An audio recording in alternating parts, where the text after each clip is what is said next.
Minsan ba naramdaman mo na parang may mali sa'yo? Yung tipong tinanong mo sa sarili mo, saan ba ako nagkamali? Lalo na pagkatapos ng isang masakit na heartbreak. Baka kasi hindi ka naman talaga mali. Baka nauna ka lang. Alam mo yung pakiramdam na yon? Nauna kang magmahal ng buong buo. Nauna kang maniwala na kayo na hanggang dulo. Ikaw yung unang nagplano ng mga pangarap, ng bahay, ng kinabukasan, ng panghabambuhay sa isang taong ang kaya lang palang ibigay ay panandalian. At alam mo kung ano ang masakit doon? Hindi mo kasalanan. Hindi mo kasalanan kung ibinuhos mo lahat ng pagmamahal mo habang sila nag-aalangan pa. Hindi mo kasalanan kung nakita mo na ang forever sa mga mata ng isang tao na hindi pa pala handang tumingin sa parehong direksyon. Hindi ka tanga. Ang totoo, ikaw lang yung unang naging seryoso. Ikaw yung unang kumapit sa ideya ng kayo. Ang hirap tanggapin, di ba? Para kang nagtayo ng isang magandang bahay. Ikaw ang naglatag ng bawat bato para sa pundasyon.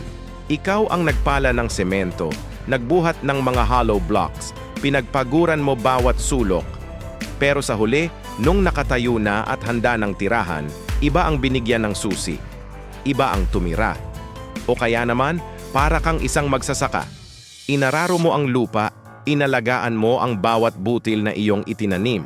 Diniligan mo araw-araw, binantayan laban sa peste, tiniis mo ang init ng araw.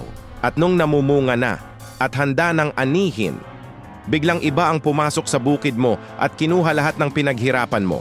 Sila ang umani, ang bigat sa dibdib. Ikaw ang naghirap, pero iba ang nakinabang. Ikaw ang nag-invest ng oras, luha at pagmamahal. Pero sa dulo, para ka lang naging tulay para makatawid sila papunta sa iba. Pero sa gitna ng lahat ng sakit na yan, aminin mo, may isang maliit na parte sa puso mo na masaya pa rin. Masaya ka sa alaala nung mga panahong naniwala ka. Nung mga sandaling akala mo totoo na ang lahat. Yung kilig, yung saya, yung pag-asa, naging parte yan ng kung sino ka. At walang makakaburan yon. Kaya pakiusap, huwag na huwag mong sisihin ang sarili mo. Hindi ka nagkamali. Hindi ka naging tanga. Ang pagmamahal mo ay totoo at dalisay. Nagkataon lang na nauna ka. Nauna kang dumating sa finish line ng isang karera na kayong dalawa lang dapat ang tumatakbo. You weren't wrong. You were just too early.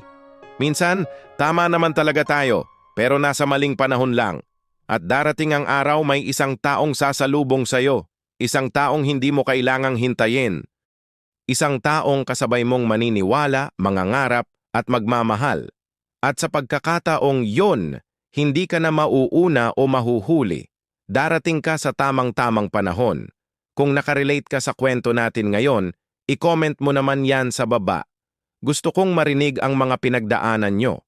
At para sa mas marami pang ganitong usapan mula sa puso, huwag kalimutang mag-subscribe sa ating channel at i-hit yung notification bell. Maraming salamat sa pakikinig. Hanggang sa muli.